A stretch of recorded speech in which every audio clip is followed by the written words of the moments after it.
আমরা একটু বেরিয়েছিলাম। কোথায় গিয়েছিলাম তোমরা হয়তো ভিডিওর শুরুতে দেখেই তোমরা বুঝতে পারছো।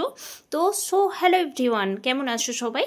দেখো, আমরা বেরিয়েছিলাম বিকেলে, কিন্তু আমাদের ভাগ্যটা দেখো এতটাই খারাপ, কিন্তু বেরোনোর কিছুক্ষণ পরেই বৃষ্টি এসে গিয়েছিল। তো রাস্তায় কিছুক্ষণ ওয়েট করার পরে তারপরে যাই হোক যেতে শুরু করলাম, কিন্তু কিছুটা রাস্তা যাওয়ার পর দেখি যে সেই সাইডে কোনো বৃষ্টিই নেই। তো যাই হোক, আমরা হচ্ছে যে বেরিয়ে গেছি একটা উদ্দেশ্যে। তো কী উদ্দেশ্যে বেরিয়েছি সবটাই তোমাদের সাথে শেয়ার করব। আর তার জন্য ভিডিওটা কন্টিনিউ তোমাদেরকে দেখতে হবে, অবশ্যই তোমরা দেখতে পাবে যে আমরা কোথায় যাচ্ছি। চলো, এর মধ্যেই কিছু কথা তোমাদের সাথে শেয়ার করি। তোমরা হয়তো অনেকেই জানো যে আমরা ঘুরতে ভীষণ পছন্দ করি, আমরা প্রচুর পরিমাণে ঘুরি।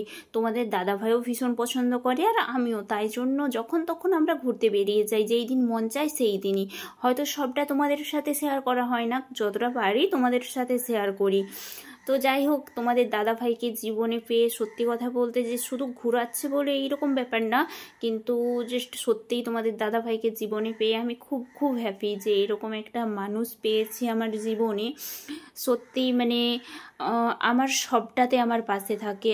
আজ এই যে ভিডিওর শুরু থেকে বললে চলে, ভিডিওর শুরু থেকে সব দিন আমার পাশে একইভাবে থেকেছে, এখনও থাকছে, সব সময় আমাকে সাহস জুগিয়েছে, আমাকে সব সময় তুলে ধরেছে।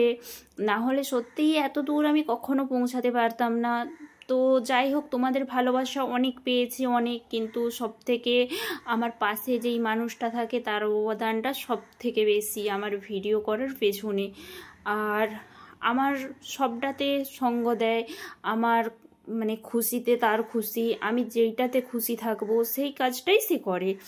তো যাই হোক, দেখো, দেখতে দেখতে অনেকটা রাস্তা চলে আসলাম। তো রাস্তার জ্যাম পেরিয়ে কিছুটা আসার পরেই আবার দেখছি ট্রেন লাইনে গেট পড়ে গেছে। তো দেখা যাক, এখানে অনেকক্ষণ ওয়েট করার পরে যাই হোক ট্রেন হচ্ছে যে চলে আসলো। ট্রেন আসার পরে আমরা এখন পৌঁছে গেলাম আমাদের গন্তব্যস্থলে। তো যেখানে আমাদের আসার কথা ছিল আমরা এখন সেখানেই চলে এসেছি। তো বুঝতে পেরে গেছো এখন যে কোথায় এসেছি। তো দেখো, তাহলে এবারে আমরা ভেতরে যাই। হ্যাঁ, তোমরা ঠিকই দেখছো, আমরা এখন এসেছি শোরুমে। তো যাই হোক, তোমাদের দাদাভাই অনেক দিন থেকে বাইক নেব এরকম করছিল। তো ভাবলাম যে যেহেতু বাইক নেবে বলছে অনেক দিন থেকে, তাই জন্য আমরা দেখতে চলে গিয়েছিলাম বাইক শোরুমে। ভাবলাম যে নেব যখন, তাহলে দুর্গাপুজো আগেই নেব। তাই জন্য কোনটা বেস্ট হবে, কোন মডেলটা এখন বেরিয়েছে, তাই জন্য সেই সব দেখতে চলে গিয়েছিলাম আমরা শোরুমেতে। তারপর এই যে শোরুমে গিয়ে তো আমাদেরকে বসতে বললেন ওনারা, তাই জন্য আমরা এখন বসে আছি।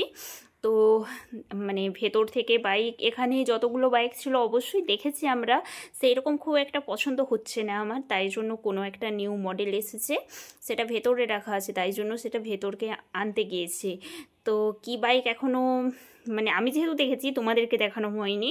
তো যাই হোক, বাইকটা নিয়ে আসুক, তোমাদেরকে তারপর দেখাচ্ছি যে কি বাইক। আর এই মডেলটা বলছে যে নিউ আর খুবই ভালো। তো এই বাইকটা অবশেষে যদিও বা আমার পছন্দ হয়েছে। দেখা হয়েছে বাইকটা নিয়ে চলে আসছে। তো বাইকটার নাম হচ্ছে পালসারের N160 মডেল। তো বাইকটা সত্যি খুব সুন্দর, আমার তো ভীষণ পছন্দ হয়েছে।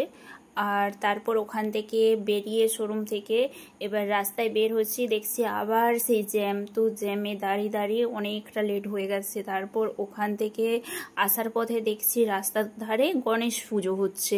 তো যাবার সময় যদিও বা এই প্যান্ডেলটা দেখে গিয়েছিলাম, এখানে পুজো হচ্ছে দেখে গিয়েছিলাম। তো পুজোটা হচ্ছে কোথায় তোমাদেরকে বলে দিই, এখানে পুজোটা হচ্ছে গড়বেতার হাই স্কুলের মাঠে।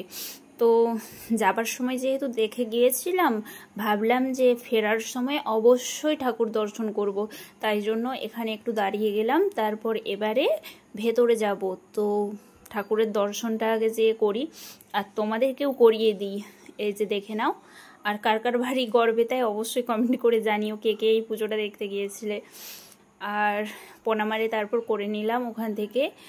আর ওখান থেকে তারপর এসে বাইরে একটু মেলা হালকাভাবে ঘুরলাম, বিশেষ কিছু মেলা যে বসেছে এমন না। তো মেলায় আরে ঘোরার পর বাড়ি ফিরে, যদিও বা খাওয়া দাওয়া করে বাড়ি ফিরেছি, খাওয়া দাওয়ার ভিডিওটা তোমাদের সাথে শেয়ার করলাম না। যাই হোক, ভিডিওটা এখান পর্যন্তই শেয়ার করলাম। অবশ্যই ভালো লাগলে লাইক কমেন্ট সাবস্ক্রাইব করে দিও। টাটা।